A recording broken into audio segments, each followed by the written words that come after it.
Bonjour à toutes et à tous, nous sommes le jeudi 1er août, vous êtes sur 20 minutes TV et c'est parti pour 6 minutes d'infos.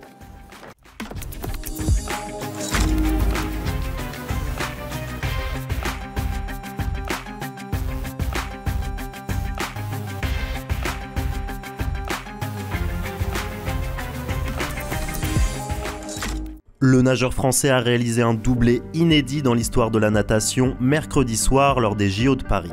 Une autre dimension, quelque part dans une galaxie très lointaine, voilà d'où vient Léon Marchand qui a réalisé ce qu'aucun autre nageur avant lui n'avait ne serait-ce qu'osé imaginer. Il a remporté 2 titres olympiques à très exactement 114 minutes d'écart sur 2 nages aussi antinomiques que le papillon et la brasse. Même Michael Phelps n'était pas allé sur ce terrain du temps de sa splendeur, car c'est insensé, tout simplement. Je ne sais pas quoi dire, c'est une dinguerie, réagissait le héros de la soirée quelques minutes après sa deuxième Marseillaise. Dans les salles de hand, d'escrime et de ping-pong, on s'est même arrêté quelques instants de jouer, le temps que les spectateurs qui regardaient ça sur leur téléphone hurlent leur bonheur. En une soirée, il est devenu le premier double champion olympique de la natation française avant de gravir encore une marche supplémentaire vers le panthéon de son sport une heure après. C'est un record historique, jamais dans l'histoire des Jeux olympiques, la France n'avait remporté autant de médailles à ce stade de la compétition.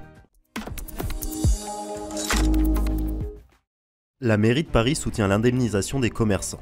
Après les nombreuses plaintes des restaurateurs lésés par l'instauration des périmètres de sécurité dans la capitale, un adjoint d'Anne Hidalgo a soutenu dans un courrier à Michel Cadot la proposition du préfet délégué interministériel aux Jeux Olympiques 2024 d'une commission d'accompagnement pour soutenir financièrement les commerçants affectés. L'Association française des femmes journalistes de sport FJS et l'Union des journalistes de sport en France UJSF ont dénoncé les propos sexistes lors d'un match de tennis féminin des JO 2024 à l'antenne de la radio RMC, dans un communiqué commun. À gauche, il y a Sarah Errani qui est la patronne, elle fait tout, la vaisselle, la cuisine, la serpillière. Les propos en question suivis de rire ont été tenus mardi durant la rencontre entre les Françaises Caroline Garcia et Diane Paris et les Italiennes Sarah Errani et Yasmine Paolini. Nous rappelons que les propos sexistes et misogynes n'ont pas leur place dans une compétition internationale, ont écrit l'UJSF et FSJ mercredi soir. L'AFP a sollicité une réaction de RMC jeudi matin. Les 2 associations françaises de journalistes saluent aussi la décision des responsables d'Eurosport au Royaume-Uni qui ont suspendu un commentateur après des propos sexistes. Eh bien les femmes finissent de se maquiller, vous savez comment sont les femmes, elles traînent, elles se maquillent, avait déclaré ce dernier lors des épreuves de natation samedi. Le commentateur Bob Ballard a fait un commentaire déplacé, il a été retiré de notre équipe de commentateurs avec effet immédiat, a réagi Eurosport dans un communiqué dimanche. Nous constatons qu'ailleurs en Europe, quand il y a dérapage, il y a sanction, conclut l'UJSF et FJS.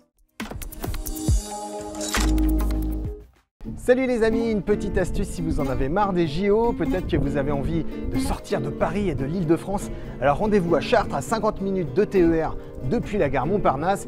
C'est pas cher, c'est chouette, c'est très beau. Il y a plein de petits commerces charmants, une grande zone piétonne dans le centre historique et une des plus belles cathédrales de France à découvrir. On va voir ça. Le monument qui se trouve juste derrière moi là, c'est le plus beau monument d'Eure-et-Loir, on va dire. Si on est un peu chauvin, c'est peut-être le plus beau de France. C'est la cathédrale de Chartres, elle nous attend toujours, elle est toujours là pour nous. Elle est très belle à visiter, elle est de plus en plus rénovée chaque année. Là en ce moment il y a des travaux juste derrière, je vais vous les montrer un petit peu. Il y a des excavations, il y avait un ancien hôtel-dieu et puis à l'intérieur elle a beaucoup blanchi parce qu'elle était noire sur le promenade.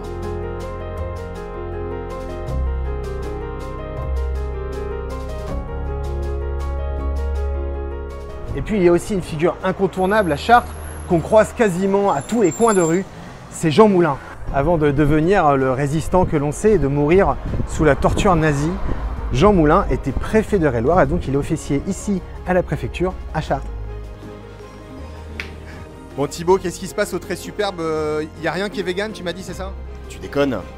Toutes les pâtisseries sont véganes. La patronne vient du nord de la France, donc on a des spécialités du nord comme la gaufre de Liège, elle qui reste traditionnelle avec plein de lait, plein de beurre, plein de sucre. Sinon, la philosophie de la boutique, c'est toutes les pâtisseries véganes, pas de lait, pas d'œuf, pas de beurre, et surtout un taux de sucre très bas, voire pas de sucre ajouté. Comme ça, les gens qui viennent manger le midi, s'ils veulent craquer sur un dessert, ils sont tranquilles après.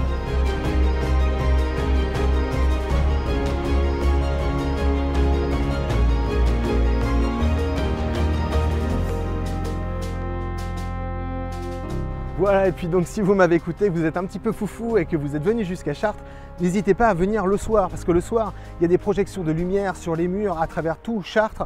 La ville se magnifie en couleurs. Et puis aussi des petits cafés comme celui que je viens de vous filmer, qui n'ouvre que le soir et qui sert des bières locales, puisque c'est un ancien agriculteur qui s'est lancé dans la bière et qui fait des petites bières bien à lui. Voilà.